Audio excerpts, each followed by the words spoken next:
میرے معزز بزرگوں، بھائیوں اور دوستوں، السلام علیکم ورحمۃ اللہ وبرکاتہ۔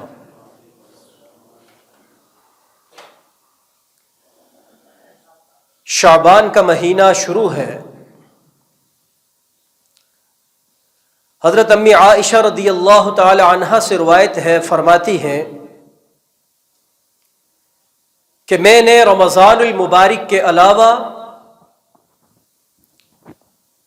نبی کریم صلی اللہ علیہ وآلہ وسلم کو جتنی کثرت کے ساتھ شعبان کے مہینے میں روزے رکھتے دیکھا، اتنا باقی کسی اور مہینے میں نہیں دیکھا۔ رمضان المبارک کا مہینہ تو ہے ہی روزوں والا مہینہ، اس میں تو روزے رکھنے ہی رکھنے ہوتے ہیں، لیکن باقی 11 مہینوں میں ہمارے پیارے نبی صلی اللہ علیہ وآلہ وسلم اگر کثرت سے کسی ماہ میں روزے رکھتے تھے تو وہ یہ شعبان کا مہینہ تھا۔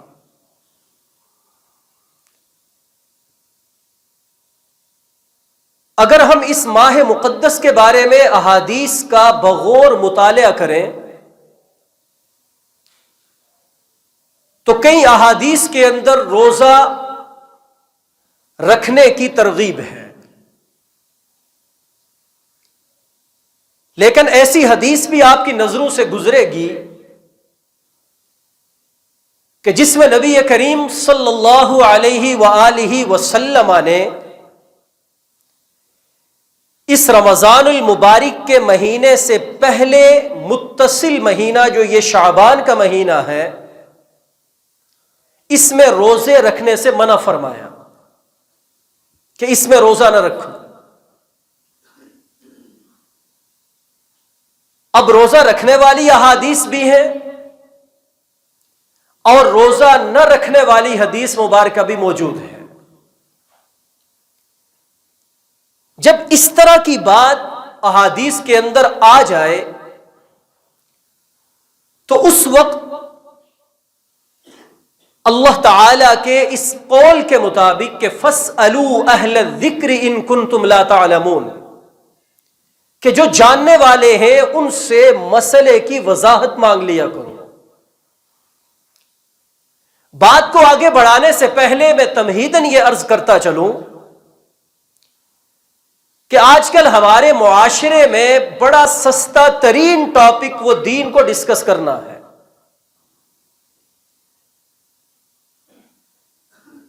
دین کے بارے میں کوئی علم رکھتا ہو یا نہ رکھتا ہو، کہیں کوئی حدیث کا ٹکڑا، کوئی جزئی اس کی نظروں کے سامنے سے گزر گئی تو بس اسی کو لے کر وہ بحث شروع کر دیتا ہے، اور الا ماشاء اللہ آج کل تو کتابیں کھولنے کی بھی ضرورت نہیں، آپ سوشل میڈیا کھول لو، وہاں رنگ رنگ کے آپ کو لوگ بیٹھے ہوئے ملیں گے۔ کسی کی کوئی بات آپ کے کانوں میں پڑ گئی تو آپ بغیر تحقیق کیے کہ یہ کہنے والا کون ہے، اس کا پس منظر کیا ہے، کیا یہ مستند دینی معلومات اور علم رکھتا ہے یا نہیں، کیا قرآن و حدیث کی گرامر کی شدھ بدھ اسے آتی ہے یا نہیں، یہ جانے بغیر بس وہ بات جو ہمارے کانوں میں پڑی اسی کو لیا اور ہم وقت کے مفتی اور محدث بن گئے۔ تو یہ بڑے المیہ کی بات ہے۔ حالانکہ اگر کسی مسئلے کو آپ نے بیان کرنا ہے، پرکھنا ہے، تو امام احمد بن حنبل رحمہ اللہ فرماتے ہیں کہ اس کے بارے میں مکمل مواد، مکمل تحقیق، اس کی مکمل احادیث اور جزیات کا پہلے بغور مطالعہ اور پتہ ہونا چاہیے، اس کے بعد آپ اس پر بات کرنے کے مجاز ہوتے ہیں۔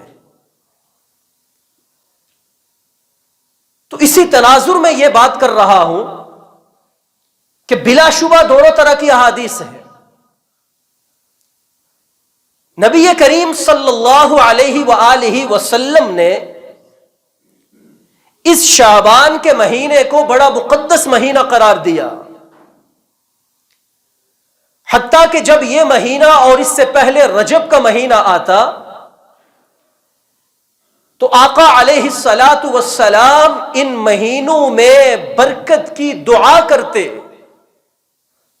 کہ اللہم بارک لنا فی رجب و شعبان وبلغنا رمضان، کہ اے باری تعالی ہمارے لیے ان مہینوں میں برکت عطا فرما اور ہمیں رمضان کے مہینے کی برکات سے مستفید ہونے کی توفیق عطا فرما۔ تو اس مہینے میں آپ نے ہمیں یہ حکم دیا کہ رمضان المبارک کا یہ مہینہ مقدمہ ہے، یعنی تیاری کا مہینہ ہے، اس میں اپنے آپ کو رمضان المبارک کے لیے تیار کرو، اور اس کے پہلے 15 دن تک آپ نے ہمیں روزہ رکھنے کی ترغیب ارشاد فرمائی۔ اور اسی مناسبت سے نبی علیہ الصلاۃ والسلام بڑی کثرت کے ساتھ شعبان کے مہینے میں روزہ رکھا کرتے تھے۔ نصف شعبان کے بعد نبی علیہ الصلاۃ والسلام نے اپنی امت کے اہل ایمان کو منع فرما دیا اور فرمایا کہ باقی 15 دن اس لیے روزہ نہ رکھو تاکہ تمہارا بدن رمضان المبارک کے روزوں کے لیے چست ہو جائے، اس میں انبساط اور طاقت پیدا ہو جائے، کہ جب وہ 15 دن تم روزہ نہیں رکھو گے تو تمہارا بدن پھر سے رمضان کے روزے رکھنے کے لیے تیار ہوگا، اس میں قوت رہے گی، تاکہ رمضان کے روزے رکھنے میں انسان سستی کا مظاہرہ نہ کرے۔ تو یہ ایک استحبابی عمل ہے، اجتماعی عمل نہیں۔ رمضان المبارک کے روزے رکھنا اجتماعی عمل ہے جو ہر صاحب عاقل بالغ مقیم مسلمان پر واجب اور ضروری ہے کہ وہ رمضان المبارک کے روزے رکھے۔ لیکن شعبان کے مہینے میں ترغیب ہے کہ اس کے پہلے 15 دن اگر کوئی روزہ رکھے گا تو یہ اس کے لیے بہت مستحب عمل ہے۔ لہذا نبی علیہ الصلاۃ والسلام نے امت کو نصف شعبان تک روزے رکھنے کی ترغیب ارشاد فرمائی۔ لیکن آپ کو احادیث میں یہ بھی ملے گا کہ آپ شعبان کے آخر تک روزہ رکھتے تھے۔ یہ حکم نبی علیہ الصلاۃ والسلام کے ساتھ خاص ہے، امت کے لیے حکم نہیں ہے، اس لیے کہ آقا علیہ الصلاۃ والسلام کا بدن اطہر جسم مبارک اس طرح طاقتور تھا کہ آپ علیہ الصلاۃ والسلام کو وہ لاغری اور کمزوری نہیں ہو سکتی تھی جو ہم میں سے کسی کو ہو سکتی ہے، اس لیے آپ شعبان کے آخر تک روزہ رکھا کرتے تھے۔ اور پھر اس مہینے کی جو 13 شعبان 14 شعبان اور 15 شعبان کے دن ہیں، جنہیں شریعت کی نظر میں ایام بیض کہا جاتا ہے، چونکہ اس کی راتیں چمکدار ہوتی ہیں اور بیض چمک کو کہا جاتا ہے، تو یہ دن بھی پھر چمکدار دن کہلاتے ہیں۔ 13 14 اور 15 تاریخ، 14 اور 15 کی درمیانی رات شب برات بھی ہے۔ تو ان 3 دنوں میں نبی علیہ الصلاۃ والسلام کا یہ معمول تھا کہ آپ ہر مہینے کے یہ 3 دن روزہ رکھا کرتے تھے۔ لہذا اس اعتبار سے اگر ہم باقی ایام میں نہیں رکھ سکتے تو کوشش کریں کہ ان 3 دنوں میں تو ضرور روزہ رکھیں۔ آج 10 شعبان ہے تو اس اعتبار سے آپ دیکھ لیں کہ 13، 14 اور 15 کب آ رہی ہے. اور پھر 14 اور 15 کی درمیانی رات، جسے ہمارے ہاں عرف عام میں شب براءت کہا جاتا ہے، بعض اسے شب بارات پڑھتے ہیں، جو شادی پر بارات ہم لے کر جاتے ہیں، تو بارات کا لفظ غلط ہے. شب براءت یعنی بری کر دینے والی رات. کیا مطلب؟ کہ جب انسان اس رات اللہ کی عبادت کرتا ہے، اللہ تعالی کو راضی رکھتا ہے، تو اللہ تعالی اسے گناہوں سے، جہنم سے بری فرما دیتے ہیں، یعنی آزاد فرما دیتے ہیں.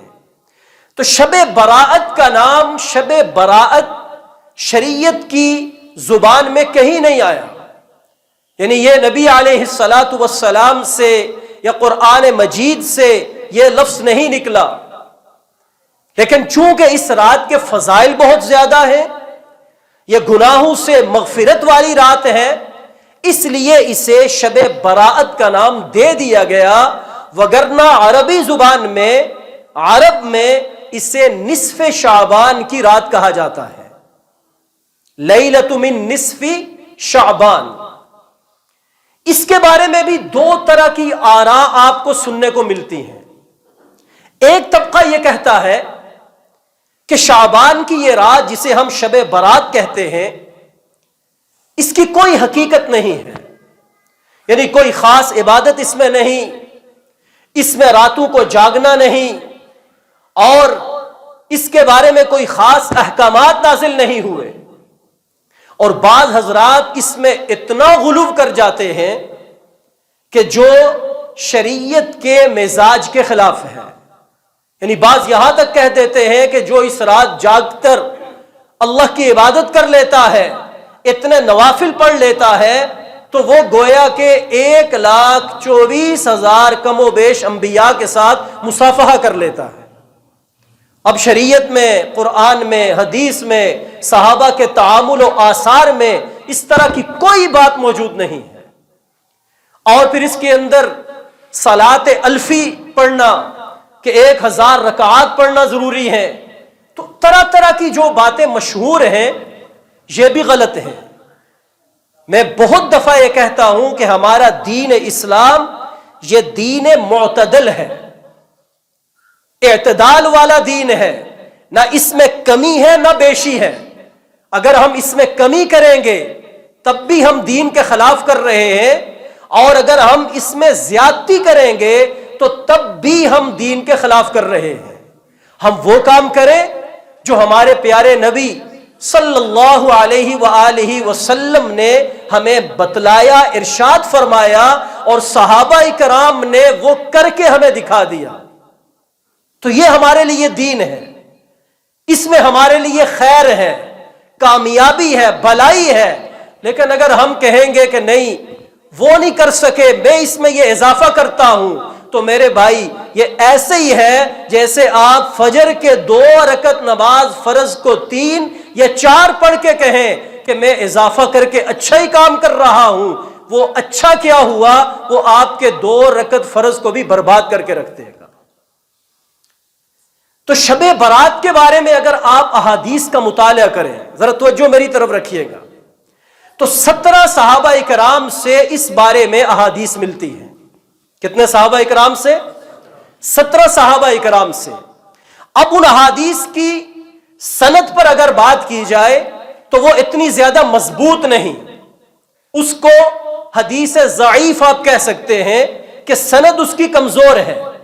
لیکن علماء محدثین کا یہ اصول ہے کہ جب کچھ احادیث ایسی اکٹھی ہو جائے کہ جو ایک ہی مضمون کو بیان کر رہی ہوں، تو وہ ساری مل کر اپنی کمزوری کو دور کر دیتی ہے.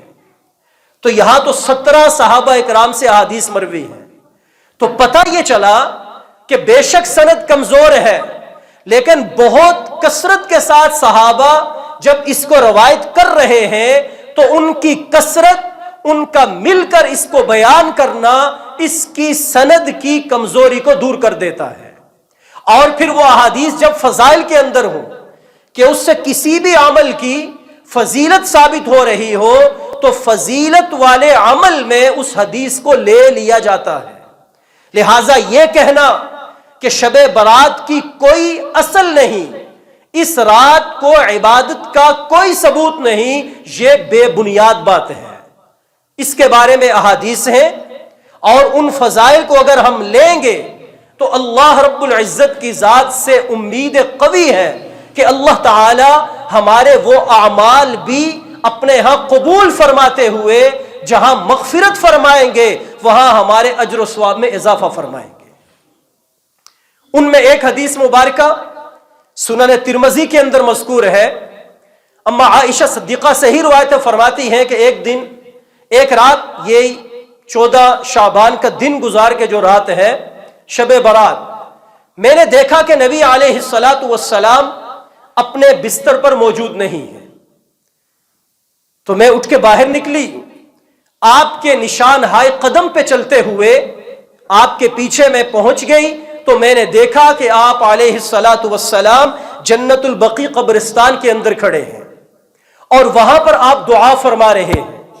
میں نے بھی ہاتھ اٹھا دیے، آپ دعا فرماتے رہے، میں آمین کہتی رہی۔ جب دعا سے فارغ ہوئے تو نبی علیہ الصلاۃ والسلام نے فرمایا کہ عائشہ تو جانتی ہے کہ آج کی رات کیا ہوتا ہے؟ میں نے عرض کیا کہ یا رسول اللہ آپ ارشاد فرمائے، تو آپ نے فرمایا کہ اس رات اللہ رب العزت آسمان دنیا پر آتے ہیں اور اتنے لوگوں کی مغفرت فرماتے ہیں جتنا قبیلہ بنو کلب کی بکریوں کے جسم پر بال موجود ہیں۔ اب ایک روایت میں آتا ہے کہ ان کے پاس 20 سے 25 ہزار بکریاں موجود تھیں۔ 20 سے 25 ہزار بکریوں کے جسم پر کتنے بال ہوں گے اس کا احاطہ کرنا ناممکن ہے، بہت بڑا شمار ہے یہ۔ تو اس رات اللہ تعالی کثرت کے ساتھ اپنے گنہگار لوگوں کی مغفرت فرماتے ہیں، تو میں اس لیے ان لوگوں کے لیے دعائے مغفرت کرنے یہاں پہنچا ہوں۔ اب یہ حدیث مبارکہ اس رات کے متعلق ہے۔ اس حدیث مبارکہ کو اگر ہم یہیں پر رکھیں اور اس پر عمل کرتے ہوئے ہم اپنی زندگی میں کسی ایک شب برات کو قبرستان سے ہو آئے تو اس حدیث مبارکہ پر ہمارا عمل ہو جائے گا۔ لیکن اگر ہم یہ کہیں کہ اب ہر سال ہم شب برات والی رات مختلف ٹولیوں کی صورت میں حتیٰ کہ عورتوں کے ساتھ گھر کی قبرستان جائیں گے اور وہاں جا کر جم گٹھا لگائیں گے، وہاں ٹولیوں کی صورت میں بیٹھ کے گپ شپ بھی ہوگی، باتیں بھی کریں گے، دعا بھی کریں گے، تو یہ شریعت کا جو مزاج ہے ہم اس سے آگے بڑھ رہے ہیں۔ اس کو اتنا ہی رکھے جتنا نبی علیہ الصلاۃ والسلام سے مروی اور ثابت ہے۔ آپ اپنی زندگی مبارک میں ایک دفعہ اس رات قبرستان گئے، ہم بھی ایک دفعہ چلے جائیں تو یہ اس حدیث پر عمل ہو جائے گا۔ اسی طرح ایک دوسری حدیث اس رات کے بارے میں یہ آتی ہے کہ نبی علیہ الصلاۃ والسلام نے فرمایا کہ اس رات اللہ تعالی آسمان دنیا پر آنے کے بعد یہ اعلان فرماتے ہیں، الا هل من مستغفر فاغفر له، کیا ہے کوئی مجھ سے مغفرت چاہنے والا کہ میں اس کی مغفرت فرما دوں؟ الا من مسترزق فارزق له، کیا ہے کوئی مجھ سے رزق کے اندر اضافہ چاہنے والا کہ میں اس کا رزق بڑھا دوں؟ الا مبتلا فاعافیہ، کیا ہے کوئی کسی بھی مصیبت میں مبتلا کہ میں اس کو اس سے خلاصی اور عافیت نصیب کروں؟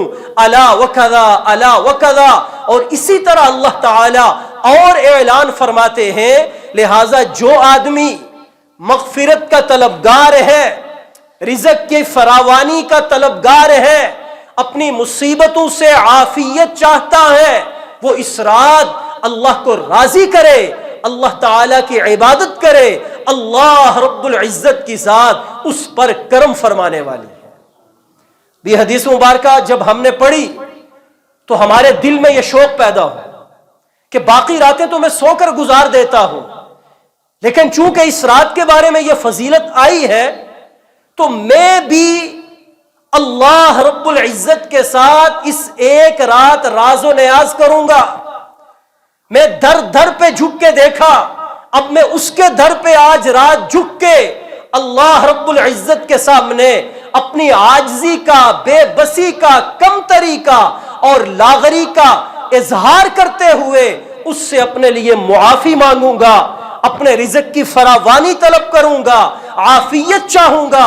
اللہ تعالی کی ذات اس پر اس رات کرم کر دے گی.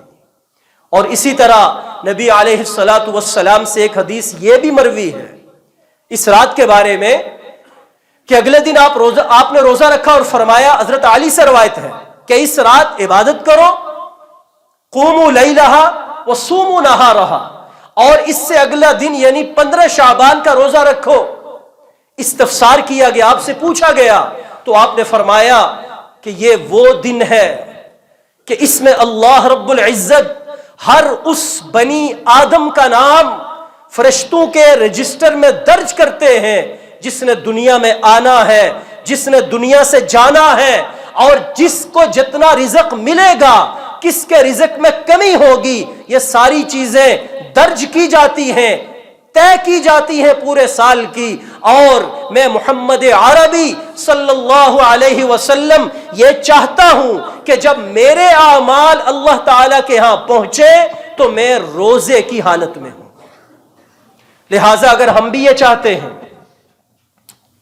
کہ جب ہمارے اعمال اللہ کے سامنے پیش ہوتے ہیں، جب ہماری زندگی موت کا فیصلہ ہو رہا ہوتا ہے، جب ہمارے رزق کا اور ہمارے تمام اعمال کا فیصلہ اللہ فرماتے ہیں، تو ہمیں بھی روزے سے ہونا چاہیے.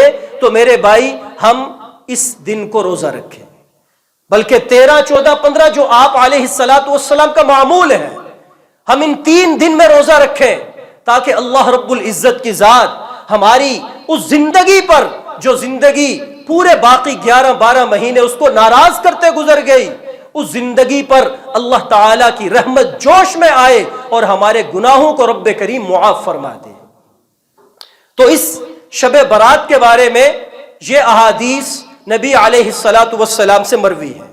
لہٰذا ہم مسلمان اہل ایمان کو یہ چاہیے کہ ہم اس رات وہ تمام فضائل والی عبادات جو اللہ کے نبی نے ہمیں بتائی، ہم بھی ان کو کرنے والے بنے. اب ہم جب بھی کوئی ایسی بات سنتے ہیں تو اس کے اندر خرافات اور بدعات کو شامل کر دیتے ہیں. مثال کے طور پر ہمارے ہاں ایک رواج چلتا ہے کہ جب شب برات آتی ہے تو گھروں کی چھتوں پر کینڈلز اور اس طرح کی لائٹیں یہ روشن کی جاتی ہیں.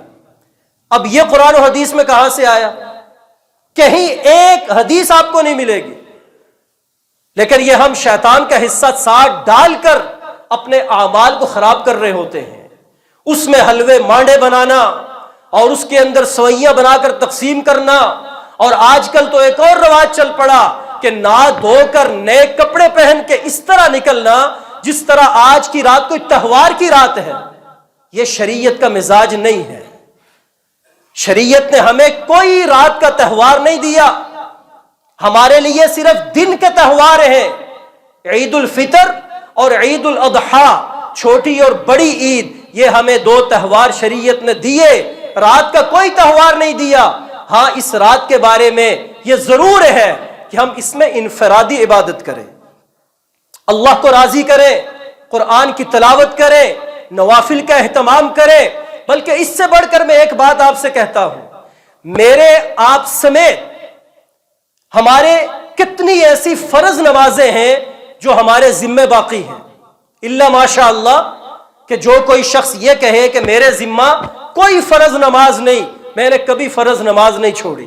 لیکن اکثریت ایسی ہے کہ جن کی فرض نمازیں ان کے ذمہ باقی ہیں، اور جب تک فرض نماز کی آپ قضا نہیں کرتے اس وقت تک وہ آپ کی گردن پہ باقی رہے گی. ہم اس رات اگر جاگیں تو نوافل کی بجائے اپنے فرضوں کی قضا کو ادا کرنے کا اہتمام کریں. 1 گھنٹہ 2 گھنٹے جتنا بھی ہم جاگتے ہیں، ہم ان تمام نمازوں کی قضا پڑھیں جو ہمارے ذمہ فرض نمازیں رہ گئے. تو اب اس نفل سے زیادہ فرض کی قضا کرنے پر آپ کو ثواب ملے گا. اور اسی طریقہ سے ہم پورا سال صلاۃ التسبیح نہیں پڑھتے، جو پڑھتے ہیں ماشاء اللہ، لیکن عموماً نہیں پڑھتے. ہم اس رات صلاۃ التسبیح کا اہتمام کریں، 4 رکعت نفل نماز کی نیت کریں اور ہر رکعت میں 75 مرتبہ سبحان اللہ والحمد للہ ولا الہ الا اللہ واللہ اکبر یہ تسبیح ہم پڑھے. اس کا نبی علیہ الصلاۃ والسلام نے اتنی تاکید فرمائی، فرمایا ہر ہفتے ادا کرو، نہیں تو مہینے میں ادا کرو، نہیں تو سال میں ایک دفعہ پڑھو، فرمایا نہیں تو ساری زندگی میں تو ایک دفعہ پڑھ لو. تو ہم اس کے پڑھنے کا اہتمام کریں، اللہ سے گناہوں کی معافی مانگیں اس امید اور نیت کے ساتھ کہ باری تعالی تیرا وہ ماہ مقدس آ رہا ہے جس میں تو جنت کے دروازے کھولتا ہے، جہنم کے دروازے بند کرتا ہے. اس رمضان المبارک کی برکات سے مستفید ہونے والوں میں میرا نام بھی لکھ دے، مجھے بھی اس کی توفیق عطا فرما دے.